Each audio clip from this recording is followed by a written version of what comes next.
Alright, you guys ready? Okay, 1, 2. These videos are not for children. If you're a children, then piss off. Hey there, it's me, your least favorite YouTuber, the Infuso. And I've spoke previously about the day that 70s show died, where I mostly talked about the horrendous final season of the series.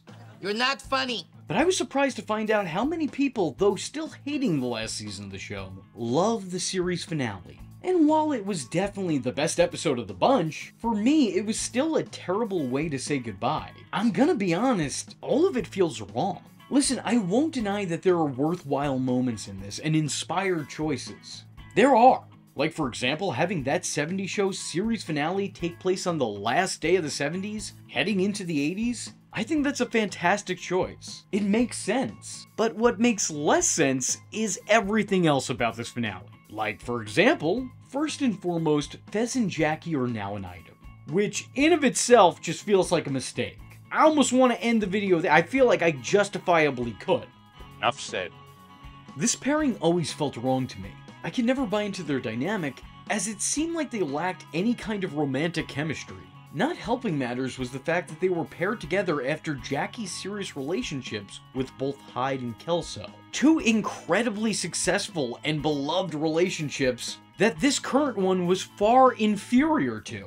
Jackie and Fez felt incredibly underwhelming after seasons of Jackie and Hyde and Jackie and Kelso.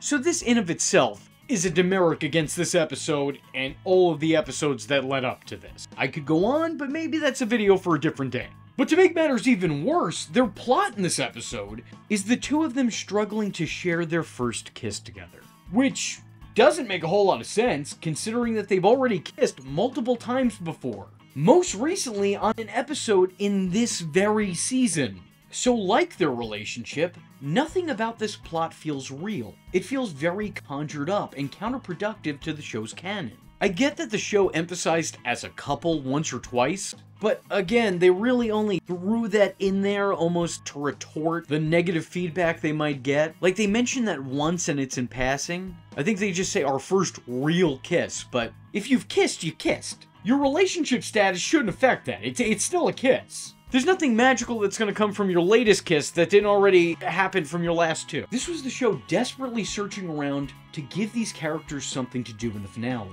Because without this, they really wouldn't have much of a role. I think the intent was definitely to create something sentimental, you know, a heartfelt moment to close this off on, but ultimately it feels very manufactured and doesn't make sense in the world that they've already established. So this entire plotline in of itself is kinda worthless. Eric Foreman's actor Topher Grace left the show at the end of Season 7, with Michael Kelso actor Ashton Kutcher also taking his leave as a main cast member around the same time. The show, now losing some of its major stars, decided to make a new one in their place, and that new character kind of being an amalgamation of both Eric and Michael, creating Randy Pearson. And I've already spoken about Randy Pearson. I've already made my feelings known about Randy Pearson. So instead of going on another tangent, let me just cut my rant short and say, the guy was a total Gary Stu. In an effort to make a character more interesting and likable, they made him too much of everything while never establishing so much as a minor flaw. Fans couldn't get behind that decision, and most people, understandably so, hated this character. So much so that in the finale, he's given a single scene before making his exit. And it's not even a scene of consequence. He's basically there in the background and he says a line or two, which, to be frank, kind of feels messed up. The guy had such a big presence during this last season that it feels weird to have him completely forgotten about in the last episode. I don't know, maybe you could take this as a commentary on how little he meant in the grand scheme of the show? Randy's absence, while welcome, is a little strange when taking the rest of Season 8 into account. If you binge watch the show, Season 7 to Season 8 is a completely different show. But then Season 8 to the Season 8 finale is like watching a completely different show try to go back and be what it once was. It's like watching Season 8 wearing the skin of Season 7, if that makes any sense. I could go on and on about why this doesn't feel right given everything that led up to this. But I'm not one to go and complain about a good thing. But you could have given the guy at least a chance to say goodbye. Or you could have plopped him in the background of the party scene. Again, not trying to be a pain in the ass here. I'm thankful. The less Randy, the better. As a matter of fact, I'm pro no Randy.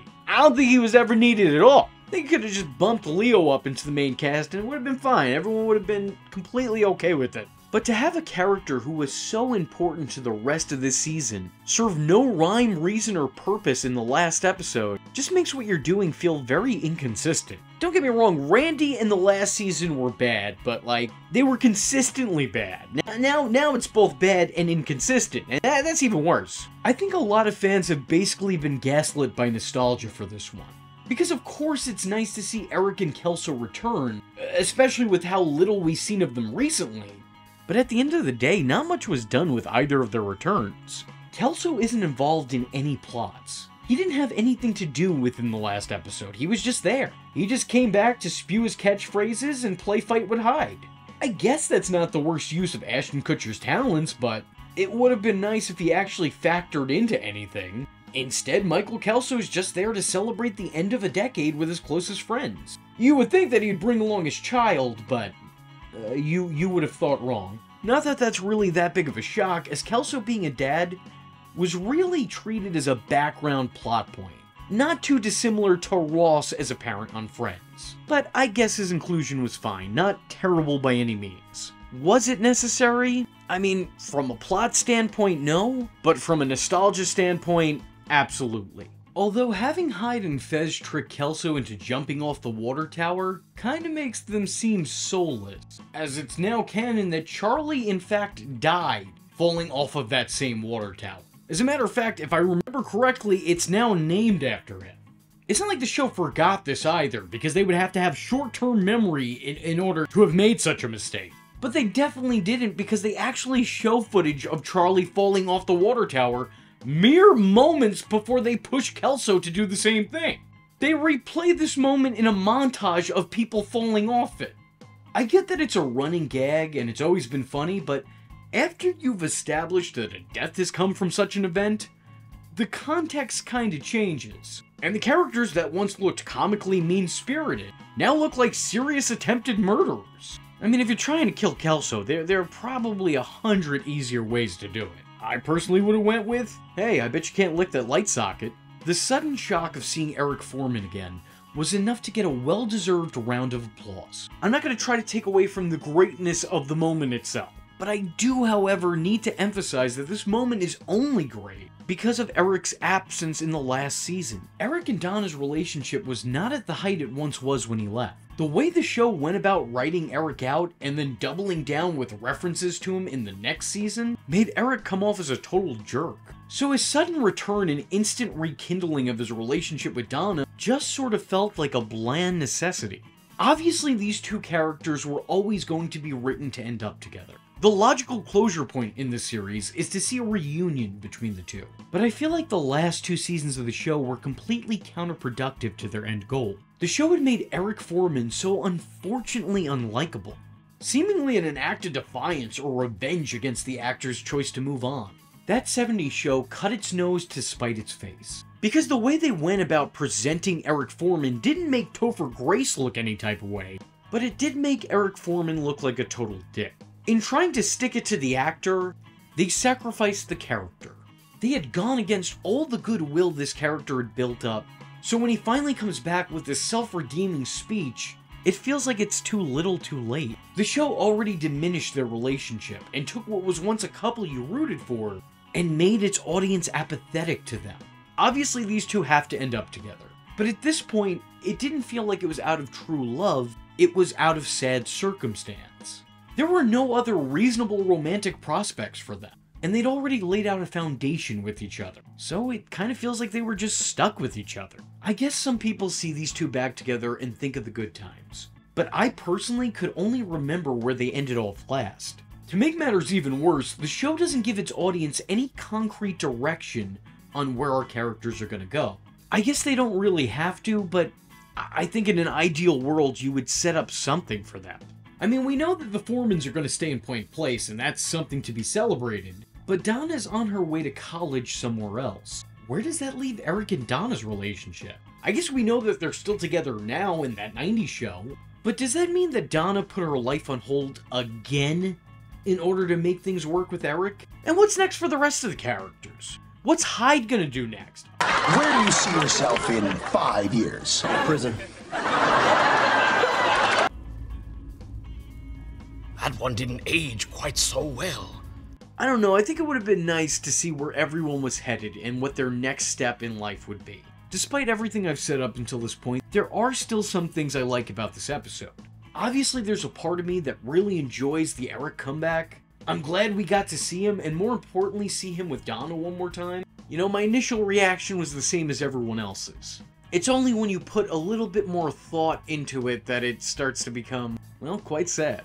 I like that Kelso came back. I know he didn't have a lot to do, but I still like seeing him. I like that we got to see Kitty stop being the caricature that she's been for the last season or so, and finally apologize to Donna. Although, again, after everything that happened this season, it does also feel like Eric's apology to Donna. Too little too late. I also very much appreciate the shout out to Lori. The montage of Red's foot, even if it's him reminiscing about living in his home and they used footage from dream sequences and other locations that were noticeably not his home, it was still nice regardless. And it was a nice touch ending that montage with Red confessing that he actually has stuck his foot in somebody else before, but doesn't want to talk about it. So I understand that there are things to like, and I understand why some people like this episode, because it is undoubtedly the best episode of the whole season, but I still don't think it's a good series finale. Or even a good That 70s Show episode.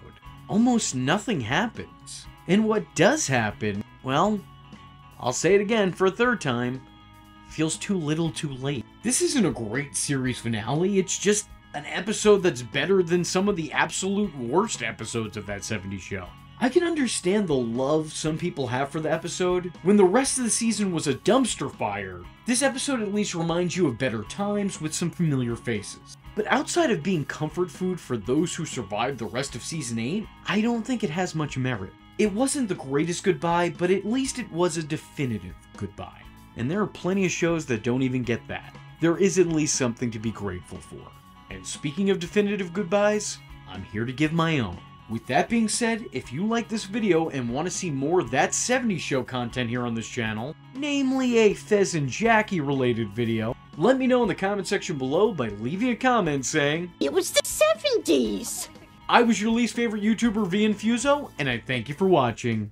Hope to see you in the next one. I am vengeance. I am the night, and that was Infuso. Just remember, if you're not tuning in, then you're missing out.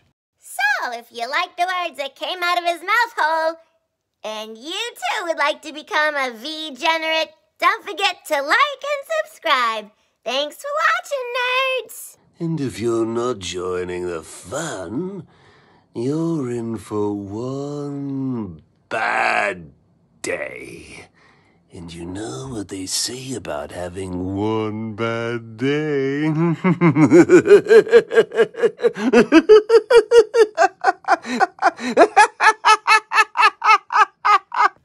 Catch him next time. Same bat time. Same bat channel.